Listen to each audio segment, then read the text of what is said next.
All right, I'm playing some one-on-one with my teammate Andy, and we're out here on we're playing some Tour 3, so we're just dinking around. Let's see what we got here. Oh, got to go for it. Gots to go for it on this hole with the massive headwind, though. I'm not sure what I can get done. Let's see if I can get up in there. So it's going to push me back a little. We got to go for it. You got to go. This is the Island Duck hole, the big par 5. We just had this in a tournament here not too long ago. It's going to push me over towards my orange ring.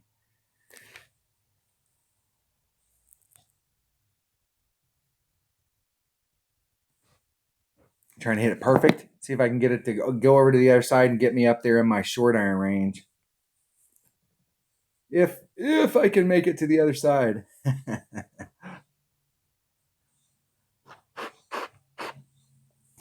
Too much curl. No, it's just too much curl, Andy. That's the deal. I like to hit those shots with max curl, and I normally set that shot up in tournament play. We almost always get tailwind or a tail crosswind that's going from the left to the right, and I like to get way up in that chute that's on this island. This was just recently in the Community Cup, and you have to get an albie on this hole in tournament play. This is the most albiable par 5 in the game, and you have to get an albie on it during tournament play. Anytime this hole's in a tournament and you're not getting an albie on it, you're down one on the guys that are at the top of the chart, or the guys and gals. Sorry about that, ladies, who were at the top of the charts. I need to get more women playing this game. I look at my YouTube channel. I've got 99% of my viewers are males and 1% are females. Get over. Now, and that's all about that headwind. That headwind's brutal on this hole. Trying to get over that with headwind is brutal. Let's see where I'm at in my nirvana. Okay, there's max. There's max. So there's mid. So I'm in that 3 per ring range. So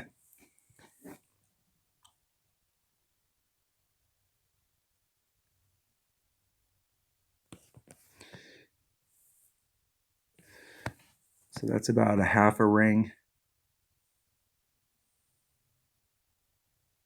A little over. I think we were doing a 10% adjustment here. So it's just a little over half a ring.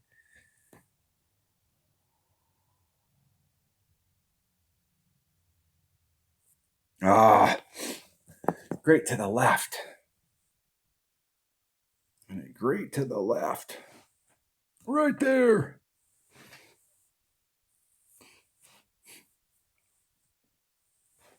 That was a 1 ring great to the left, and it's 3 per ring, so that's about 3 off. So my wind adjustment was right there. I would like to have seen what that looked like perfect to see if I get that wind adjustment right. When you're in this situation where you take one of those shots and you're on something like that and you've tanked it, you got to go back and do the same thing. It's like those max overpower hook shots. If you miss a max overpower hook shot and you end up in the drink, you're committed. Your only hope at that point, so you were taking that max overpower hook shot or something to try and pick up that shot. Now you have to hope that you actually do go pick up that shot so that you can stay on track.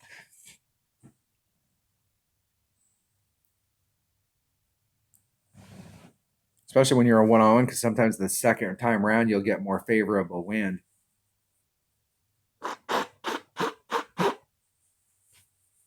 Have allergies, people.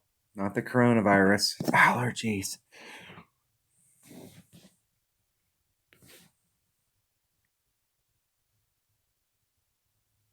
In the hole.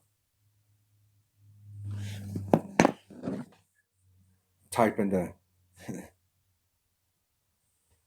Andy on my phone and playing on my tablet.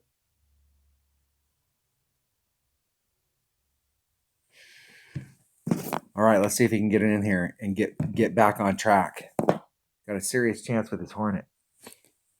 I think we were doing a 10% wind adjustment here, so I think that would be a 2.6 wind adjustment depending on where he's at in his club.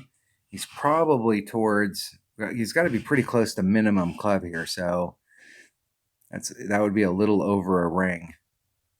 If he was in mid club, it'd be about a ring and a quarter. ring and a third. Right there. Nice shot, Andy. Close. Close. Nice shot.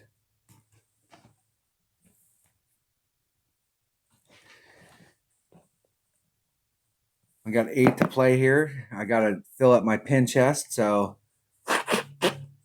they just announced the new Paradise Islands tournament. I put up a playlist and a YouTube playlist for all the holes that are in there from previous tournaments, and I put together a walkthrough. It's uploading right now, so by the time you guys see this video, it'll already be up. I tried to keep it lower than an hour. The last tournament I was in the hour range. These holes, I'm going to go, I have some Titans to burn. I play one-on-one with a Marlin ball, and I don't usually use Titans. And in tournaments, I play with Titans quite a bit, but I'm going to go right towards the tip of that. But I have like 1,000 of them.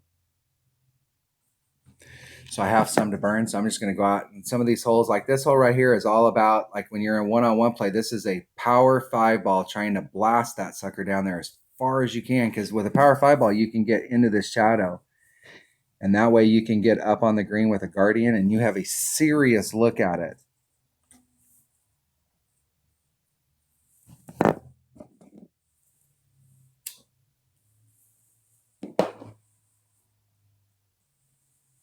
Serious look.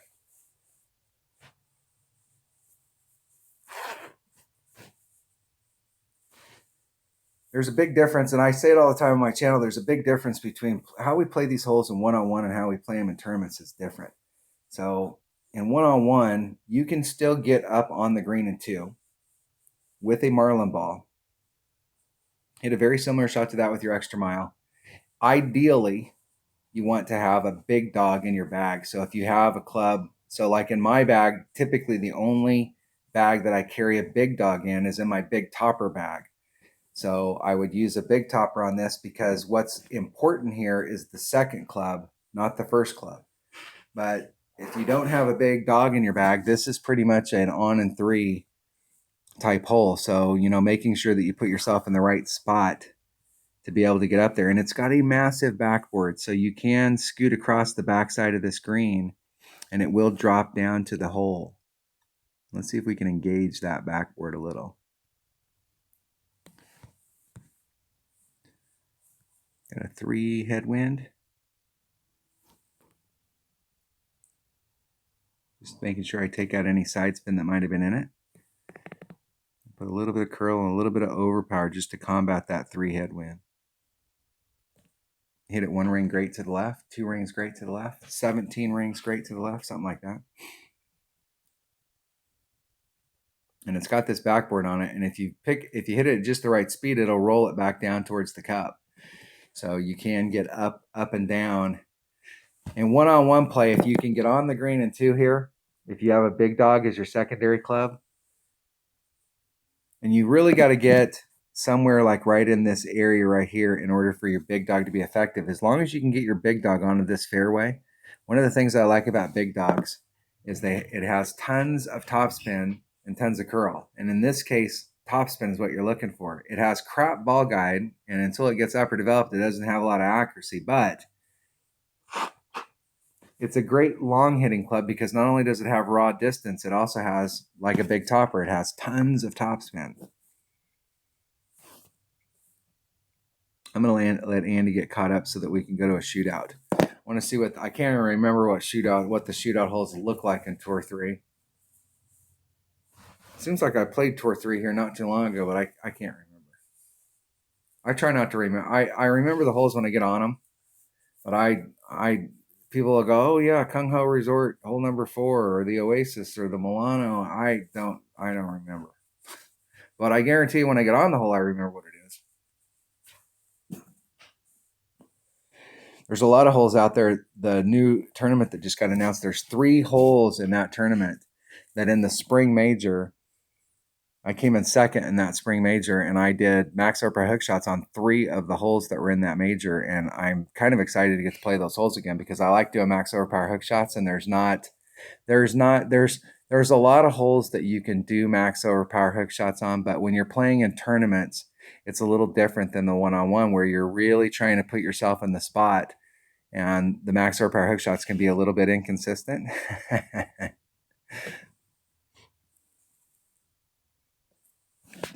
Let's see where we are. We're still tied. Let's see if he can make this in. Let's see if he can get this in. Let's see if he can get in the hole and beat me. Get it in the hole, Andy. This is what I'm talking about when you're out there playing one-on-one. Now, granted, I brought out a big ball because I wanted to pound that drive. I haven't been on this hole and actually just been able to go for that drive in a long time. And just to get it out there, and so you can get that look to get on into, the easier look to get on into. But when you're playing one-on-one, that's that whole fairway to green deal.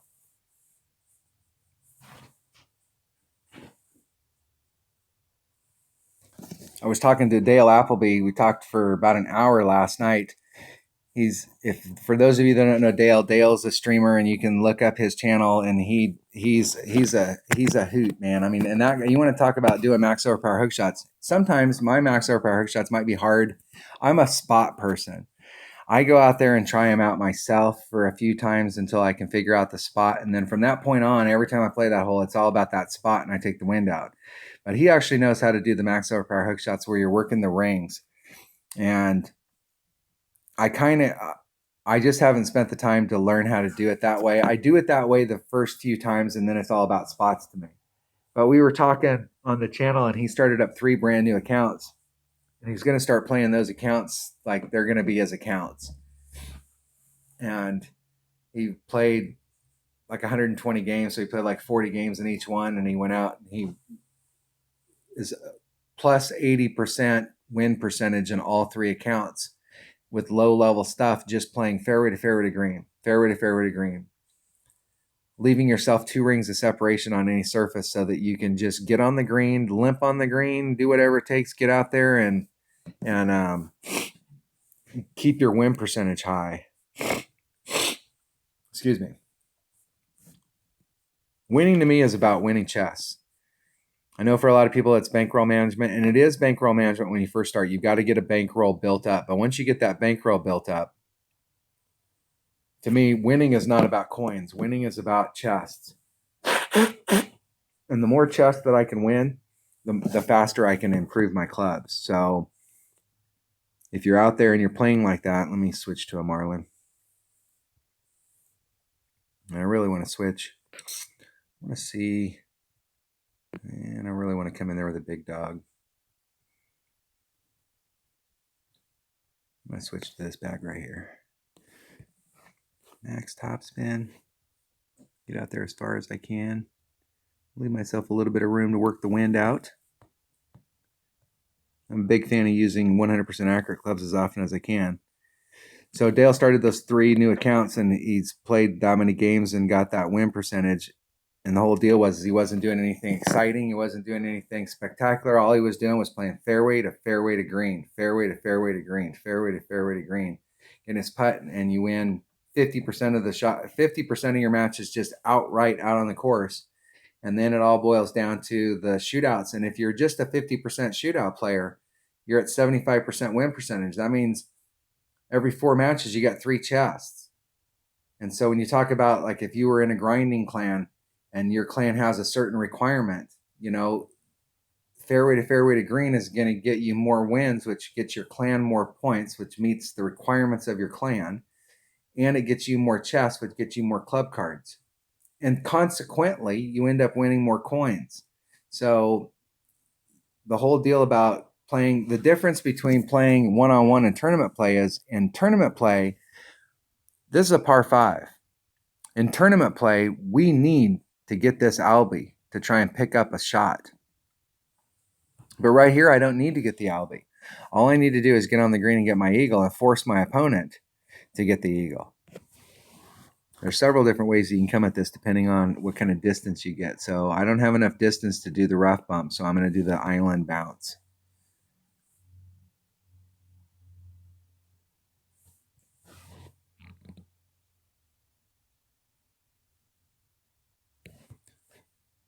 I want to leave myself a couple rings. And see how it curves down there towards the edge? So I'm going to leave myself about 2.5 because I want to leave 2 rings on the flat part of the fairway. It's 2 rings. And then I'm going to add just a little bit of curl just to bring it back to the hole. Hitting it 1 ring great to the right.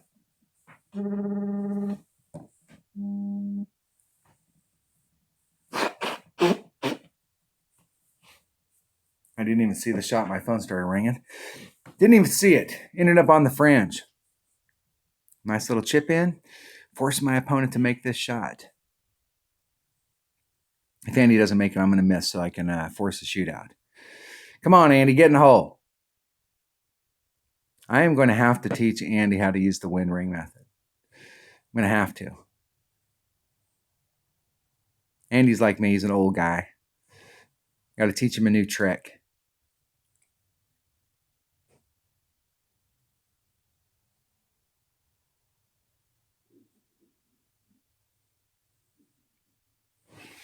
Hit that perfect.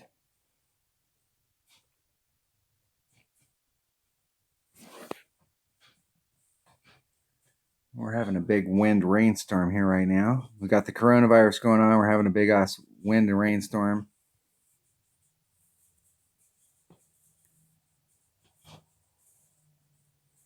I will stay on the fringe. I like practicing. There's a lot of times when I'm playing one-on-one that I actually set the shot up so that I'm hitting from the fringe or I'm hitting right off the green.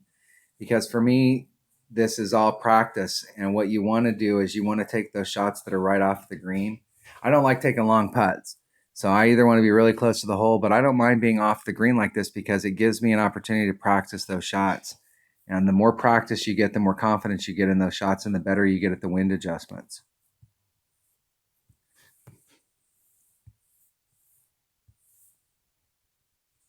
And I don't like how they've changed the dunks because normally I would take a dunk here, but they've changed how that flagpole interacts. So it's almost better sometimes when you're up close to do a dunk where you're off to the left or the right of the flagpole so that the flagpole's not engaged.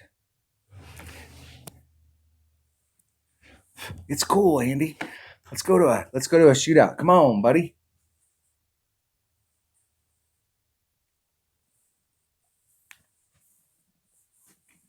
This is the island shootout, plus 10% on the wind.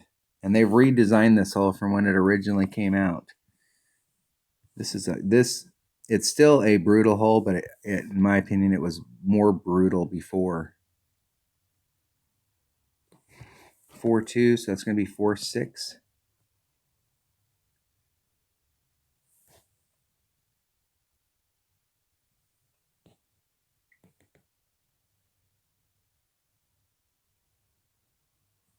I hit this hole one time. Is this tour 3? So it was tour 8.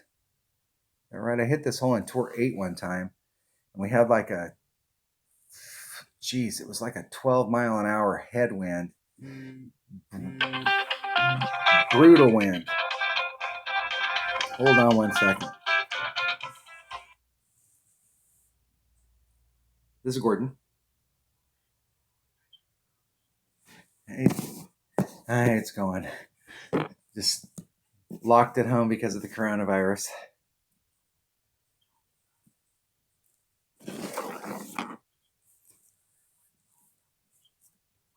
Yeah, and I have it all done. I just haven't brought it in, so we're just locked up at the house right now. So, yep.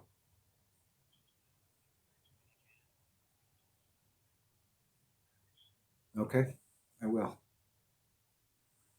Okay, thanks. Sorry about that. Kind of surprised my phone rang. Nice shot. Good game. Good game. So I came on that hole and there was like, I can't remember how big the wind was. It was massive. And it was a headwind. And I actually laid up in front on the front island. I didn't even try and get on the green. I just laid up on the island and got as close as I could up to the front and dared my opponent to go for it.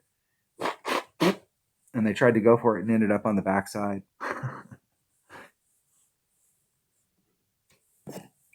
Ended up going over the back. They did a max overpower shot and they caught a bounce somewhere and they ended up on the other side.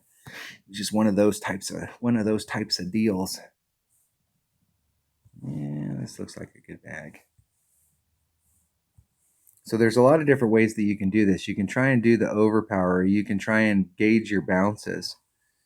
So if you know how to use the win ring method, and that's one ring, and you hit it perfect. Let's see if we can hit it perfect.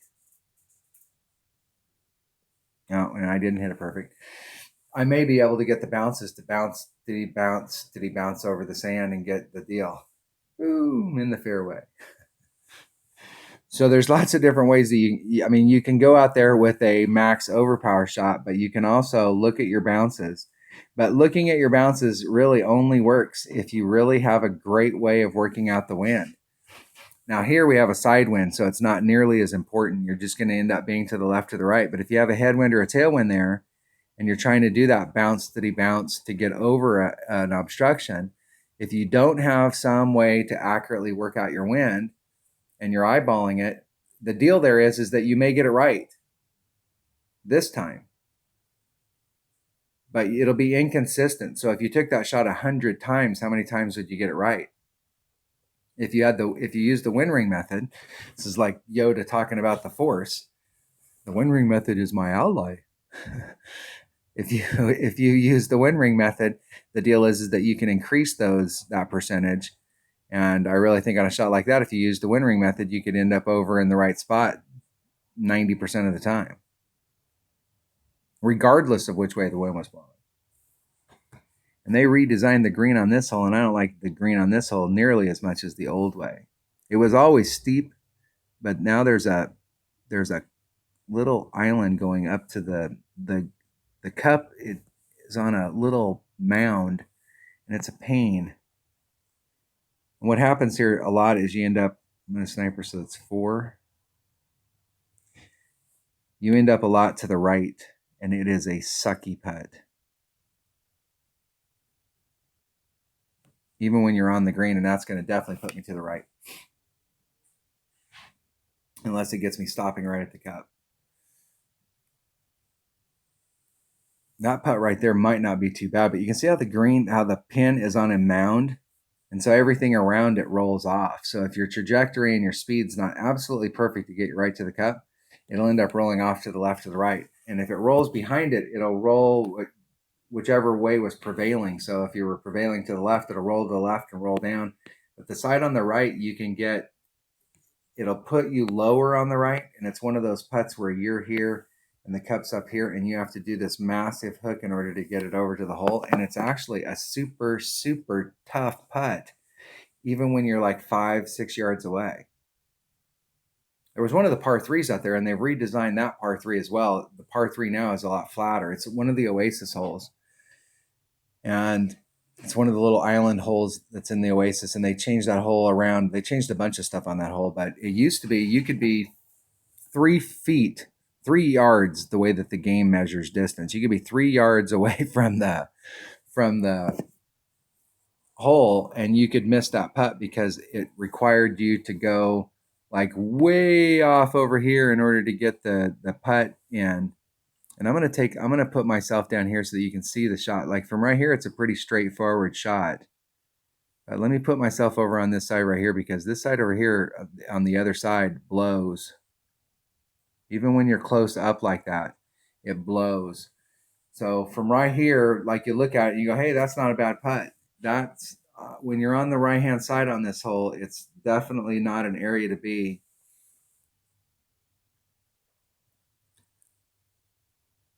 I'll sink that sucker, Andy. I'm not sure which way the crowd's pulling. Do they want to see the putt or they want to see you make the shot? I think they want to see you make the shot, Andy. Come on.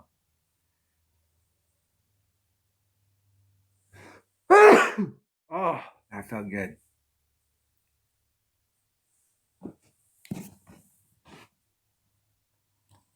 We've had just enough of a warm up in our weather that we've started getting some stuff blooming.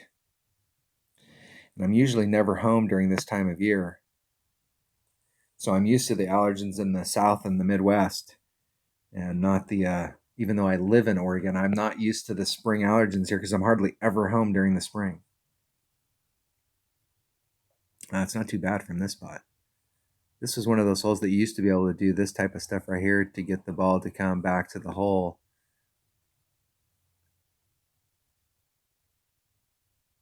I never like it when you're taking putts and you can't see the backside of the cup to see the tail sticking out. The hole is glowing, but you can't see the tail, so you can't tell how far through the hole you are because you definitely want to have your tail going through the hole. Otherwise, you can end up short. And if you played this game for any length of time, you know exactly what I'm talking about. You can take a shot like this and you can't see your tail going through, and it looked like the ball was going to go in the hole, and you take the shot, and it didn't make it all the way to the cup. Good game.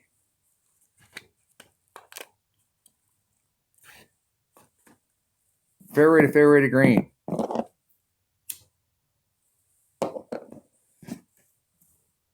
This hole right here was just in a recent tournament. I can't remember which one. And there is a rough bump that we can do here. And if I've got that 1-1 win, I may do the rough bump. In the tournament we were playing, we had a headwind that was blowing from the left to the right, going kind of from the northwest to the northeast. It was kind of blowing diagonally across like that.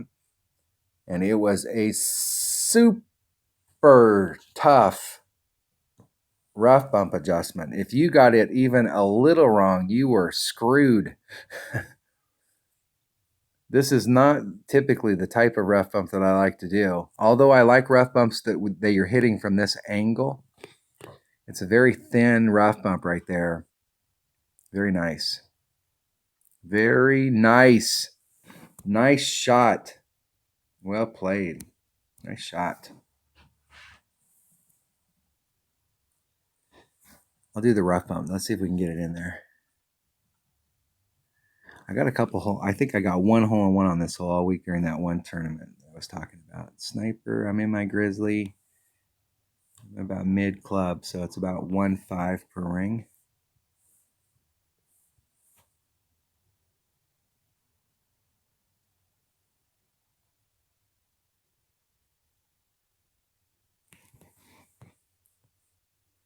Okay, and it's a 1.8 wind, so it's just a little over, and I'm going to do a 30% wind adjustment. So that's 2.4, 1.5. Do about a ring and 2/3. That thing is definitely downhill. Hitting it perfect. If I set it up right, I hit it perfect. In the hole, in the hole, in the hole. No, just a bit outside. Just a bit outside. Good game.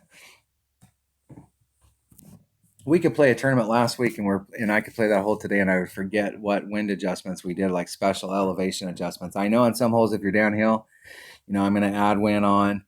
And sometimes I know if I'm looking uphill, and there's a few holes in the game that I just know because I played those holes forever, and they're holes that I really like, and I know those numbers on those holes. But for most of these holes, I can't remember the special wind adjustments. I have to go back and look through my playlist when a new tournament comes out and listen to my stuff. But the deal there is that it may change depending on which way the wind's blowing. What we did in the last tournament's not necessarily going to hold true for the new tournament.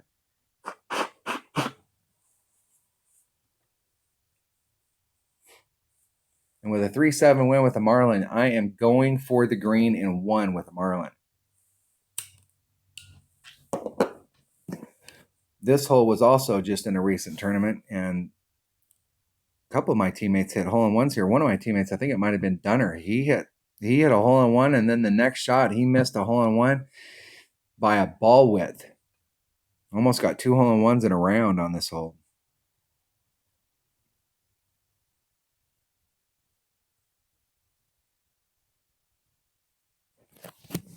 Almost. That should be nice. That should be on. Now, if you use a big ball like that, you don't have to do overpower.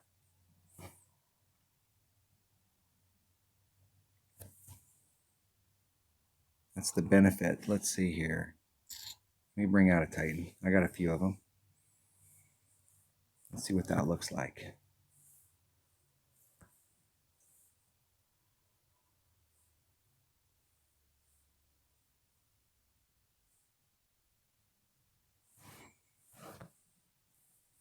A couple rings off. 3-6. I'm going to do a 2-ring pull, and then I'm going to put the power back in it. Just try and hit it straight forward. Little teeny bit of overpower. Hitting it perfect. See if it caught the trajectory.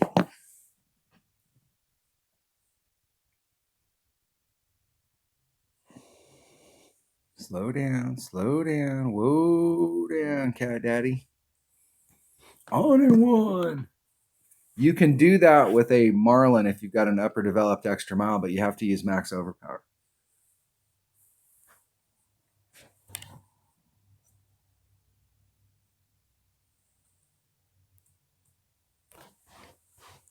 I've gotten 2 hole-in-ones on a par 4, and I think this was the second one. I think it was. The first one I'll never forget, but the second one I got it, and then it got blanked from my memory banks, but I think it was this hole. There's 2 holes that I think it was. It was either this one or there's one that we hit underneath of the trees. You can hit underneath of the trees, or you can hit the little island off to the left. I can't remember what. That's also a hole that's in Tour 7 right now. And it was one of those 2 holes that I got a hole-in-one on. I can't remember which one. I think it was this one. Very hole-in-oneable. Got to hit it perfect, though.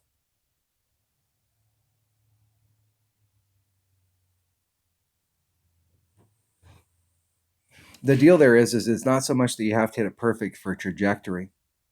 It's that there's a trough on that hole. And if you hit it great to the left or the right, it ends up where it's short. You could still end up in the fairway, but it doesn't ride through that trough, and it doesn't get the same kind of skips through that trough. And it'll end up tending to make the ball short, and you'll end up in front of the green. Now, while the other par 3 is not one of my favorite par 3s, I like this par 3 a lot.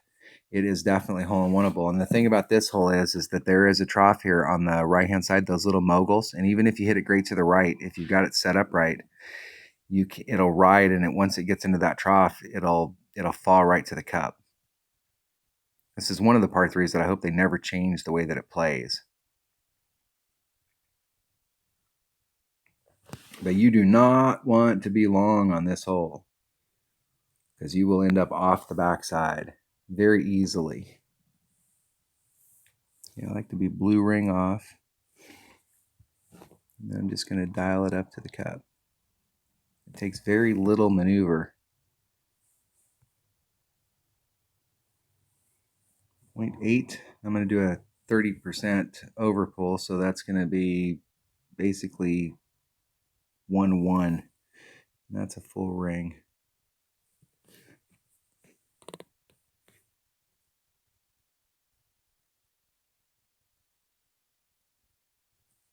Hitting it perfect.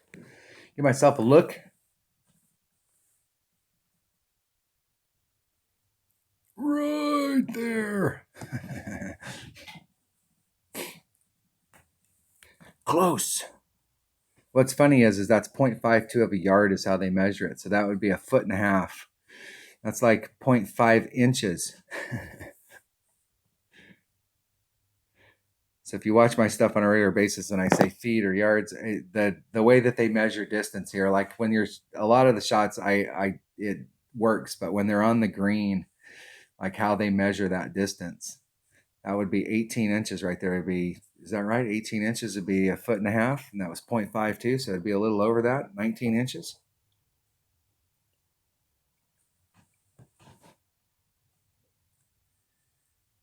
Oh, I love this hole. I love this hole because this is the only hole that I can think of that the shot that I do into the green, my normal day-to-day shot that I do into the green is a dunk. And you don't have to, you can, if you bring out a big ball, you can go down there and try and get on in one. And this is the first hole that I ever saw anybody do a max overpower hook shot on. And I was like, what in the hell are you doing? And still couldn't figure out what they were doing after they did it. They didn't succeed. They were trying it out and they didn't succeed. But there's a huge backboard on the green here. And if you try a max overpower hook shot and you've got and I don't know that I have a Saturn in any of my bags. I'll have to see if I have a Saturn in any bag. And that's exactly where the first time I saw anybody do a max overpower hook, that's where they ended up. I have got on this green and won, and I've been right off where I had a nice little chip a couple times. But I really want to take this with a Saturn. Do I have a Saturn in any bag? I do. And the whole deal here is I don't want to overshoot it so that I end up where I'm not in my Saturn range. 2.5, it's 1.7 per ring. So there's 1.7, that leaves me 8. I'm going to say about a half, so 1.5 rings. I'm going to put some curl on it to bring it back over to the fairway. Hitting it perfect.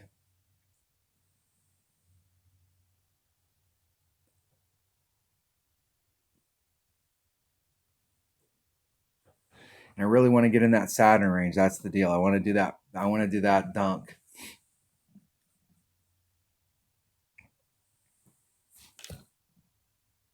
The way to do that shot is you can rewind the video and go back, and that sand trap that was right there in front of me is you want to bring out a big enough ball during tournament play at this hole. If we ever catch this hole again in a tournament, and you want to get your first shot with your driver in front of that, there's a window up there.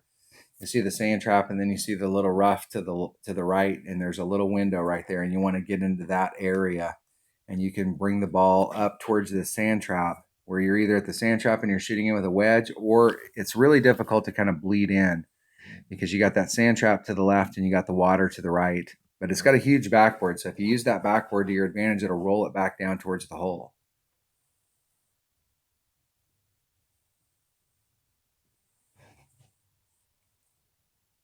Now, the last 3 times I tried this dunk, I was to the left, I was to the right, and I was right in front of the cup. And I'm going to be right at, there's max, there's minimum, there's mid. So we're about 3 per ring at mid. Is that right? 2.6. I'm going to do a 1-ring pull. I think it is 2.6. Nah, it's 3.0. So that grate to the right there will help me. Ooh, just a bit outside. Perfect would have been better. What is my club? I think I play my long irons 50% more accurate at mid club. So that would have been 3 per ring. It's 3 per ring, and then it's 3.6, I think, when it's at minimum club. I don't have my numbers with me. I carry a little sheet around for numbers just like that, so when I get into something, I've got my numbers. Where are my numbers? I do have my numbers here, and I didn't look at them. What was my Saturn? 2.8.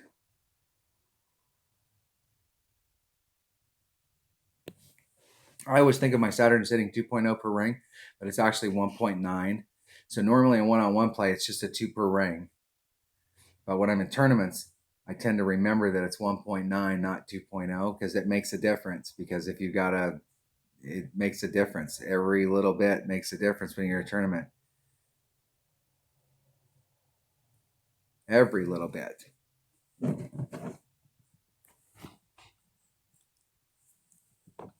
Yesterday was Monday, so it was the day after the tournament, and you're the first person in our clan posted up something, and you immediately get the haters that were on there, and that blows me away. One of the people commented on the YouTube channel that, and you're really thinking about it, is that a lot of the people that are on there hating about when somebody posts a monster score, their first response is, what app are you using to cheat, or what cheating hack are you using? And their response to that is, one of my viewers, their response was is that they can't comprehend that you could go out there without a cheating app and get that score. And that's absolutely part of the deal, is that most people see like in the last tournament, anybody that shot better than a 30, everybody's like, you're just using a cheat or you're using something. And they just don't realize that if you practice and you take into account stuff just like that, where it's 1.9, not 2.0, and you're doing that and you dial those holes in, that you can achieve those scores, and we don't have to cheat.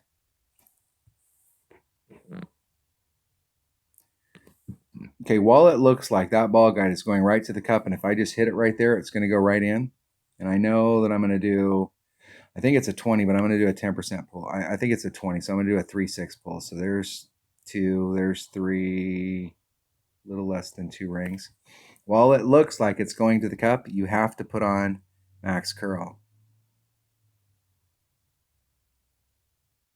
Otherwise, it will hit that spot and then just bounce straight forward, and it won't run towards the hole.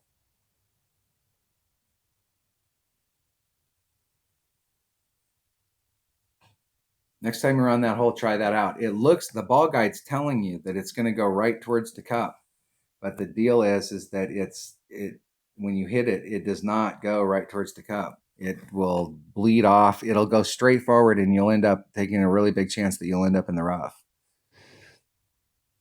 Got enough for maybe 2 more holes. Sakura Hills, hole 5, par 4.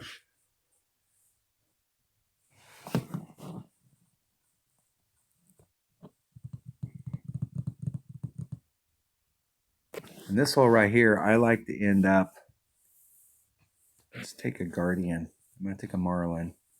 I like to use my, let's pick a bag instead of a ball. Guardian. So this is the bag with the Guardian in it.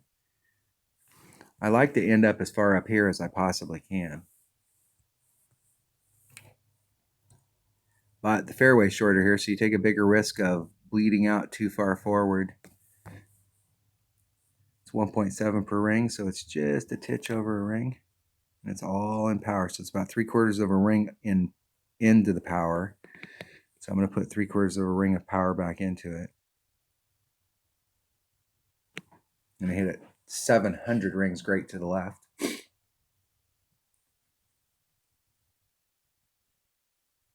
And ending up right up there in the spot that I like. The farther to the left you get, and the more dangerous it is to try and get far up to the left, but the farther to the left you can get, the straighter you can make the fairway going into the green. So if you're out here, which is the normal landing area, is getting out here, you've got to bring it around it, because the shot's going to go off to the left, and then you got to bring it around to the right to the cup. But the farther you can get to the left, the straighter in shot you can get to the green.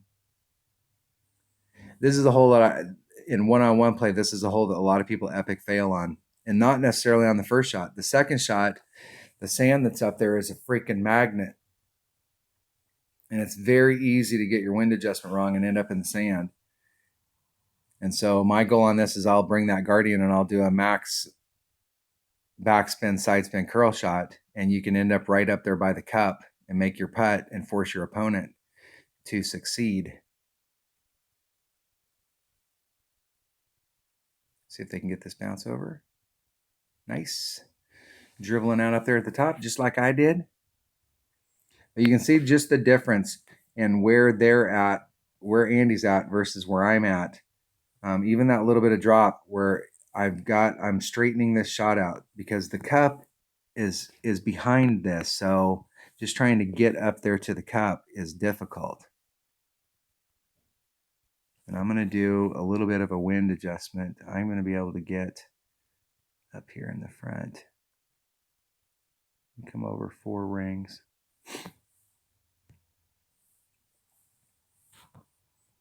Take the wind out. At Max Club, it's 1.2 per ring. So there's 3, 6, and a little. That was a little short, so I'm going to put a little bit of power back in it. And I'm going to do max curl, max backspin, max side spin. Did I hit it perfect? It paused, it froze, it lagged. We have no idea. Anybody want to make any bets? Perfect. We're trying to reconnect you. See, that was the deal, that lag. Sometimes it doesn't show up as well in the videos. Like I'll say it lagged and I'll go back and watch it and I'll go, it didn't feel like it, but at the time there was that little pause right there. I was trying to get that. It's always in that second bounce, trying to get that second bounce right in the hole. I've made that shot several times, but to me, the whole deal is that I'm, thanks, Andy. I'm just getting up there trying to get myself in a putting range because you'll be amazed at how many times people will come on here and they'll end up in that sand. I was in front of the sand, so I wasn't too concerned about the wind, like doing extra wind adjustments. But if you're up where Andy's at, I would really do at least a 10-20%. If we're in tournaments, we could work that out and we would be bringing different stuff, so we'd be in a different spot. There is a way where you can actually try and get up there and one. It's super risky. You're trying to use this fairway right over here, this little teeny finger of fairway. Super risky. But there is a way that you can try and get up on that pad, and then you got a really serious shot, but it's super risky.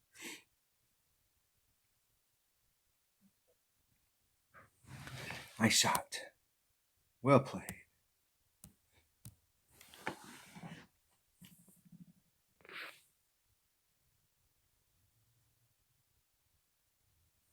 Isn't it perfect? Making my birdie.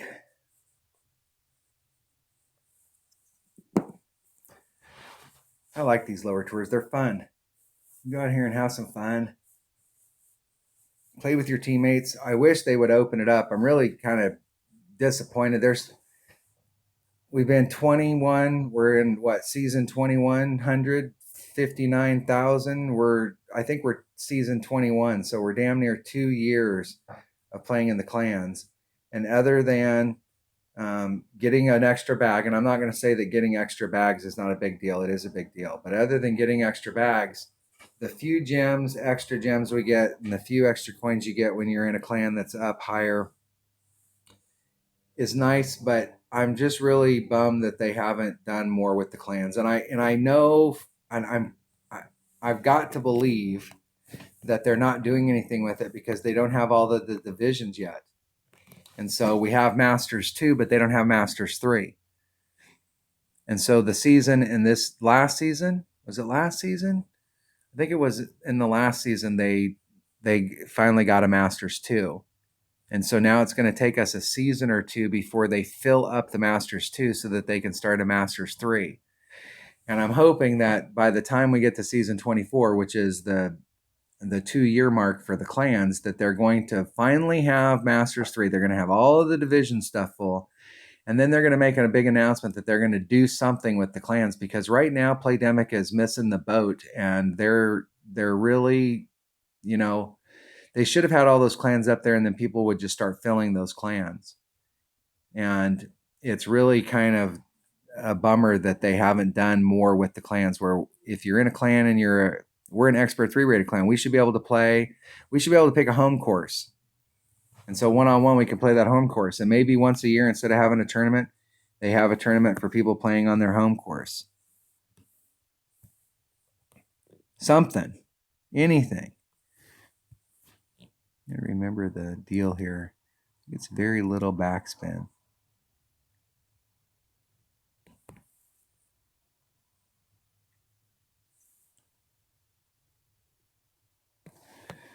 Okay, it's 1.9 per ring, so basically 2, and I'm gonna do 2 1/4, 2 1/5, somewhere in that neighborhood. Oh, almost released and it jogged right there. Hitting it perfect. That was almost an epic fail. Trying to get your distance right. For me, the key on any shootouts, when you start a tour, your number one goal on those shootouts is to figure out distance.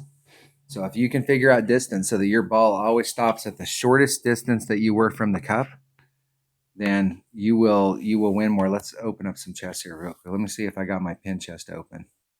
Got 2 more on my pin chest. Let me open up one. We have enough time on a video for 2 more holes? No. So I'm going to go ahead and stop this video right here, and I'll fire up another one. So that was a little bit of Tour 3 play, just messing around with my teammates. And thanks for watching.